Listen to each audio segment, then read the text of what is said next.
the one and only Daniel Negreanu, world-famous professional poker player that I'm sure you're all familiar with. Negreanu, come on up. Hey, bravo, bravo. Well, you guys know, if you've covered the EPT and some of the other tours, that one thing for sure, PokerStars knows how to do it right. The EPT is really, if you look at the other tours, it's the most successful. It's grown so quickly. One of the key reasons is all the events, you have so many opportunities to qualify online. So it really becomes a situation where you have people at home playing small satellites and things like that, and it guarantees that you're always going to have big numbers. I see the same thing happening with the NAPT. I'm Canadian, so I'd like to see some events, as Jeffrey mentioned, across all of North America.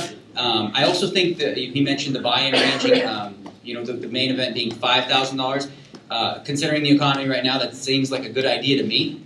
It's a price point that I think hits a lot more people. And again, with all the opportunities to qualify online so cheaply, I think the tour is going to be very successful. I'm very excited to play. I mean, being part of PokerStars, we travel all over the world. It's going to be nice to have some events at home in Las Vegas and also at home in Canada, because I'm sort of like dual citizen, I guess you'll call it. I don't know. But anyway, so I'm very excited to play some, and I think you're going to see a lot of the top pros there. There are also going to be some unique formats. Jeffrey mentioned some of the events you're going to have like 15 to 20, and we're coming up with a really cool, fun schedule. I think that's important. I think No Limit Hold'em is a great game, but it's also nice to add some different variations, possibly some shootouts or some 8-game mixes and some other things like that.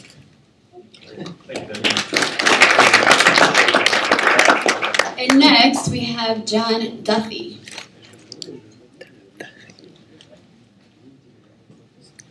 Hello. I think it's I'm very excited about what Jeffrey and Daniel have just been speaking about. I think the North American Poker Tour has a huge future.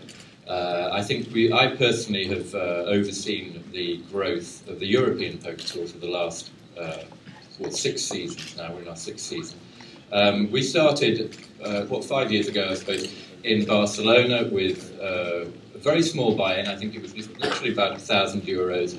And with the help of PokerStars, we've grown phenomenally over the last 5 years.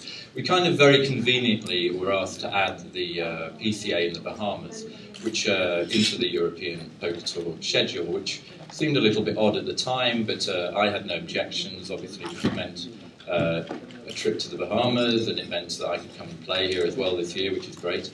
But really, as a player, I'm very excited to be able to have another tour, especially in America, to be able to play. I think the Venetian is a particularly good card room, and I'm sure there'll be excellent partners, along with the other... Whereabouts? Sorry, the Mohican Sun, I'm sorry. I'm not really actively involved in the NAPT, so I don't know that much about it. But I think the Venetian card room is a wonderful card room, and I think it'll be a great opening event. As far as the EPT is concerned, we've got a couple of very interesting new stops this season. We have a combined skiing and poker event at Hinterglemm in Austria, which I went to one of these earlier in the year last year. And there's something wonderful about being able to get up in the morning, go skiing until about 2 o'clock, and then go and play poker in the afternoon. I think that's going to be a really phenomenally successful event, and I'm looking forward to that. And then recently announced was a new venue in Germany, which is going to be the EPT Berlin. We used to have a venue in Dortmund, in Berlin, which is in the sort of Ruhr Valley, which is fairly industrial. And we'd always been looking for a much better event. And Sven Steele, the country manager in Germany, came up and worked very hard to secure EPT Berlin as a venue. And I think this is probably going to be one of the most successful events in the European Poker Tour calendar. I'm going to finish by saying I really wish the organisers of the North American Poker Tour the best of luck, and also commend Jeffrey Haas for his overseeing all of the tours in such a professional manner. Thank you. Thank you, Jeffrey. Like Jeffrey said, I've been responsible for the European Poker Tour in Sanremo for the last 2 years. We expect to have another very successful Sanremo, EPT in April. But among these, I'd like to talk just a few things about the Italian Poker Tour.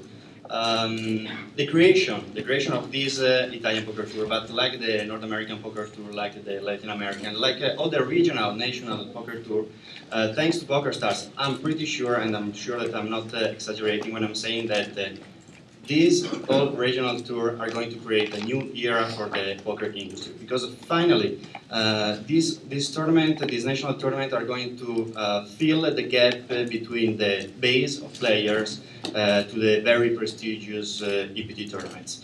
I think it's very important for the players and also for the poker industry that we're going to have an important tournament with smaller buy-in, like 2,000. For example, the Italian Poker Tour, the buy-in of the Italian Poker Tour is 2,200. And this kind of small buy-in is giving the opportunity to all the players to play a national or international tournament, which is really important. Just try to imagine that for the Italian Poker Tour we had 8 stops for the first season, and in every tournament we always end up with more than 300 players. In Venice we had 430 players. I mean, the first prize is always about from 150 and 200,000 euro. This is going to give the opportunity to all the players to finally reach the dream to become a PokerStars. And I'm pretty sure that most of this is just because of PokerStars. Well, and yourself. I'm just trying to do my best, of course.